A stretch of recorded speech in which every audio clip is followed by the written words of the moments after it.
संसद के लिए काला दिन, भारतीय संसदीय इतिहास पर एक काला धब्बा जैसे कई शब्द आज लोकतंत्र के मंदिर मतलब संसद भवन परिसर से समूचे देश में गूंजे।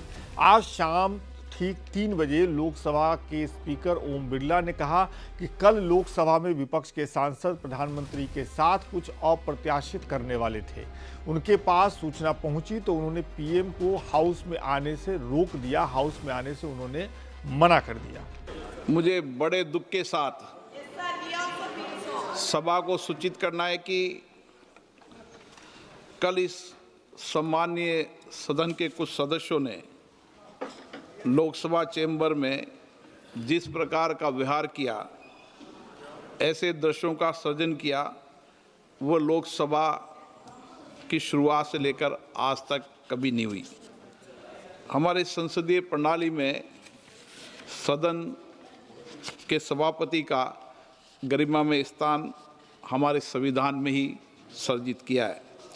आज तक इतिहास रहा है कि राजनीतिक मतभेदों को कभी भी सदन के कार्यालय तक नहीं लाया गया।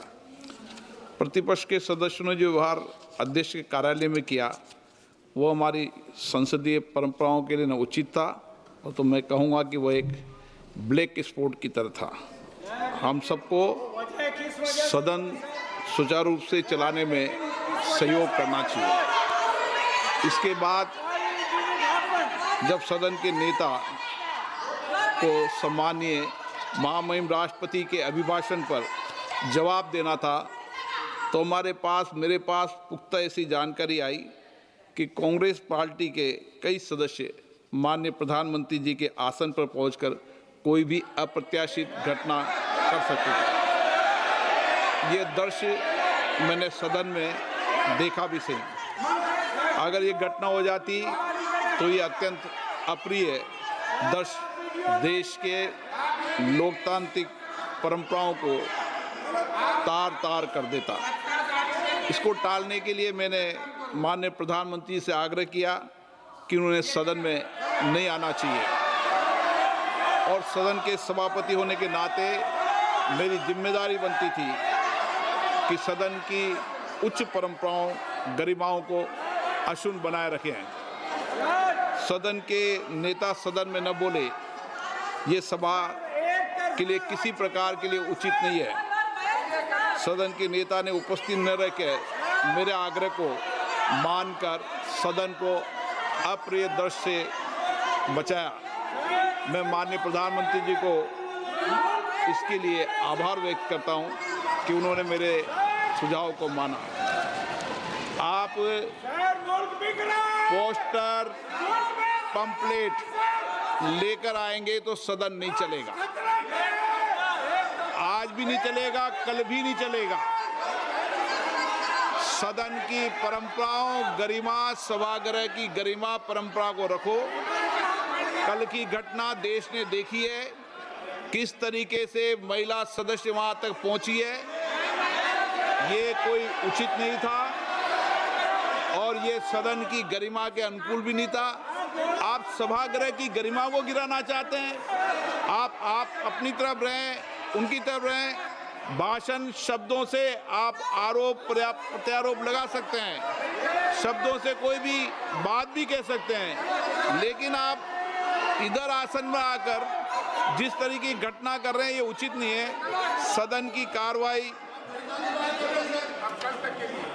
कल शुक्रवार दिनांक 6 फरवरी 2026 को प्राप्त 11 बजे तक के लिए स्थगित की जाती है। बीजेपी सांसद मनोज तिवारी कह रहे हैं कि कल विपक्षी सांसदों ने प्री प्लान तरीके से महिलाओं को आगे किया, पुरुष पीछे रहे और वो पीएम मोदी के बैठने की जगह तक पहुंच गए। मनोज तिवारी इसका मतलब निकाल रहे हैं कि विपक्षी सांसद मारपीट करने वाले थे। आप देख करके वो तस्वीरें हैरान रह जाएंगे। आज तो आप समझ लीजिए कि जो माननीय संध्या जी हैं, जो चेयर पे बैठी थीं, उन्होंने एक बहुत बड़ा बखेड़ा होने से बचा लिया। आप पहली बार देखे होंगे कि बेल से ऊपर आके सत्ता पक्ष की तरफ और प्री प्लान्ड महिलाओं को आगे रख के विपक्ष ने ये कुकृत्य किया, और वो पूरी तरह से था लड़ाई मार झगड़े की। लेकिन हमें लड़ाई मार झगड़ा नहीं करना है। हम तो देश को दिखा रहे हैं कि लगातार जो चुनाव हारती हुई कांग्रेस और उसकी एलाइज है, वो किस प्रकार से विक्षिप्तता की स्थिति में है।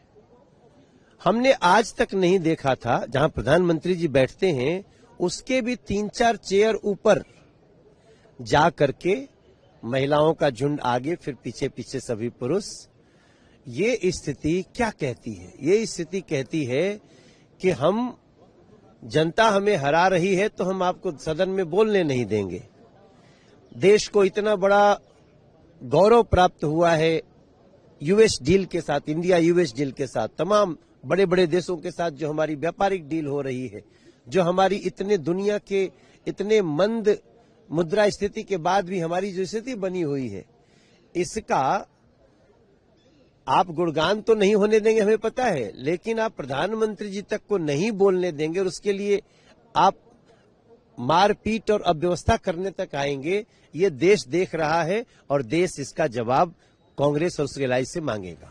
वहीं कांग्रेस सांसद प्रियंका गांधी पीएम पर डरने और स्पीकर के पीछे छिपने का आरोप लगा रहे हैं। लेकिन इस कहासुनी के बीच देश जानना चाह रहा है कि संसद में हो क्या रहा है। सत्ता पक्ष और विपक्ष की इस लड़ाई में हमारा आपका ही तो नुकसान हो रहा है। आरोप प्रत्यारोप के बीच इस देश की जनता करोड़ों संसद की कार्यवाही पर खर्च करके अपने मुद्दों पर चर्चा नहीं करवा पा रही है, नहीं देख रही है। देश के बड़े बड़े मुद्दे धरे के धरे रह गए और बात इसकी हो रही है कि विपक्ष पीएम पर हमला करने वाला था। लोकसभा में विपक्ष ने महिला सांसदों को ढाल के तौर पर इस्तेमाल किया, जैसे कभी आतंकी या नक्सली किया करते थे। सवाल इतने भर नहीं हैं, सवाल तो और बड़े बड़े हैं। जैसे सबसे बड़ा सवाल जो लोगों के दिमाग में आ रहा है कि देश की सबसे सुरक्षित जगह यानी संसद भवन परिसर और संसद भवन के अंदर देश के सबसे ताकतवर इंसान मतलब प्रधानमंत्री पर हमले की तैयारी कैसे हो सकती है, किसी भी तरह की हमला कैसे किया जा सकता है। ये बात किसी के गले नहीं उतर रही है। हर कोई यही जानना चाह रहा है कि ये कैसे हो सकता है, ये कैसे संभव है, और अगर ऐसा वाकई हुआ तो ये जिम्मेदारी फिक्स की जानी चाहिए। संसद के हर सत्र में ऐसी चीजें अब देश नहीं देखना चाहता। देश चाहता है कि उसके चुने हुए प्रतिनिधि उनके जरूरी मुद्दों पर चर्चा करें, उनके हितों का ध्यान रखते हुए कानून बनाए और ये लड़ाई झगड़े जैसी चीजें सड़क के लिए रहने दें, संसद को सड़क न बनने दें। The women MPs were standing in front of the Treasury bench, so what? And the Prime Minister, absolute lies. It is an absolute lie. There is no question of anybody raising any hands on the Prime Minister, trying to hurt him or any such thing. There is no question. So it is absolutely wrong of anybody to say that there was any such plan. There was no such plan. But if you're going to allow your members to stand and quote books and talk nonsense, then this side, the opposition benches are going to protest. And I'm sorry, but the Prime Minister is now hiding behind the Speaker. They are making the Speaker say all this. Because yesterday he did not have the guts to come in the House. What? Because 3 women were standing in front of his bench? What nonsense is this? कल और आज में जो लोकसभा में हुआ उसका ताप आज राज्यसभा में भी दिखाई दिया। राज्यसभा में इस घटना का जिक्र हुआ। जिक्र करते हुए राज्यसभा में नेता प्रतिपक्ष जेपी नड्डा ने लोकसभा में नेता प्रतिपक्ष राहुल गांधी को अबोध कह दिया। अबोध शब्द का उनके लिए इस्तेमाल किया, जिस पर राज्यसभा में नेता प्रतिपक्ष मल्लिकार्जुन खड़गे भड़क गए और जेपी नड्डा का जवाब देते हुए उन्हें सत्ता पक्ष के सांसदों के लिए बधुआ मजदूर जैसे शब्द और विश्लेषण का इस्तेमाल किया। ये सब आपको बताते हुए मुझे अजीब लग रहा है कि ये देश की संसद में हो रहा है। ये खुद ही इस तरह की बात कर रहे हैं। मतलब कैसी बातें हैं ये कोई तरीका है किसी के बारे में बात करने का? उनको बोलने देना चाहिए। क्या बात है, किस चीज से डर रहे हैं? कि वो किसी किताब से कोट करेंगे, इससे डर रहे हैं? एप्स्टीन फाइल से डर रहे हैं? किस चीज से डर रहे हैं? कि हम उनको कटघरे पे खड़े कर देंगे क्योंकि उन्होंने ये ट्रेड डील की है जिसमें सारे किसानों की जिंदगी बर्बाद होने जा रही है। इसी गतिरोध की वजह से पीएम मोदी के भाषण के बिना राष्ट्रपति के अभिभाषण पर लोकसभा में धन्यवाद प्रस्ताव को स्वीकार कर लिया गया। इस बार सिर्फ 3 सांसद ही राष्ट्रपति के अभिभाषण पर अपनी स्पीच पूरी कर सके। लोकसभा में हुए भारी हंगामे के कारण आगे की कार्यवाही अगले दिन तक के लिए यानी कल तक के लिए स्थगित कर दी गई। ऐसा पहले भी एक बार 2004 में हो चुका है। साल 2004 में तत्कालीन प्रधानमंत्री मनमोहन सिंह अपना भाषण नहीं दे पाए थे। 2004 में राष्ट्रपति के अभिभाषण के बाद पीएम के भाषण के बिना ही धन्यवाद प्रस्ताव को स्वीकार कर लिया गया था। तब विपक्ष में यही भारतीय जनता पार्टी थी। अब 2004 के बाद ऐसा पहली बार हुआ है जब लोकसभा में प्रधानमंत्री के भाषण के बिना ही धन्यवाद प्रस्ताव को स्वीकार करना पड़ा है। प्रधानमंत्री नरेंद्र मोदी लोकसभा में राष्ट्रपति के अभिभाषण पर नहीं बोल सके, लेकिन राज्यसभा में उनका संबोधन हुआ। कांग्रेस सांसदों ने पीएम के भाषण के दौरान संसद से वॉकआउट किया, राज्यसभा से वॉकआउट किया। हमारे देश के एक नेता हिमाचल प्रदेश के दौरे पर गए थे और वहां से आने के बाद उन्होंने खुद ने ये घटना कहीं सुनाई, रिकॉर्ड पर उपलब्ध है। उसमें उन्होंने कहा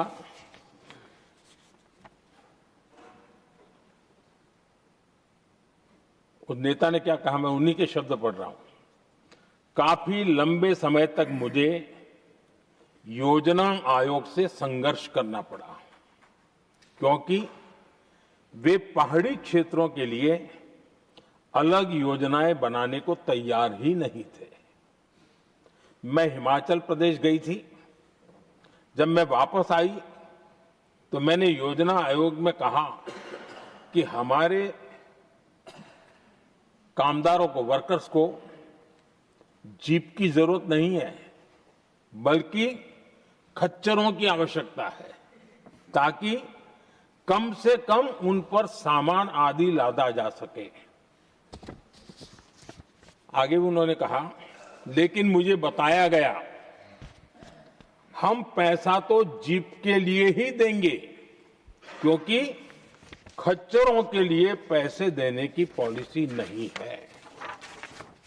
इसी भाषण में आगे वो कहती हैं, अब वहां सड़कें ही नहीं थी। उनका कहने का कारण यह था कि हिमाचल में जहां वो गई और सड़कें ही नहीं थी। अब वहां सड़कें ही नहीं थी तो फिर उस पर जीप का क्या लाभ हो सकता है? जीप लेकर के कौन जाएगा जहां रोड नहीं है? लेकिन उस समय योजना आयोग का जोर था या तो जीप या तो कुछ भी नहीं। आदरणीय सभापति जी, ये भाषण किसी और का नहीं, ये कांग्रेस के वरिष्ठ नेता और तत्कालीन प्रधानमंत्री इंदिरा गांधी का भाषण है।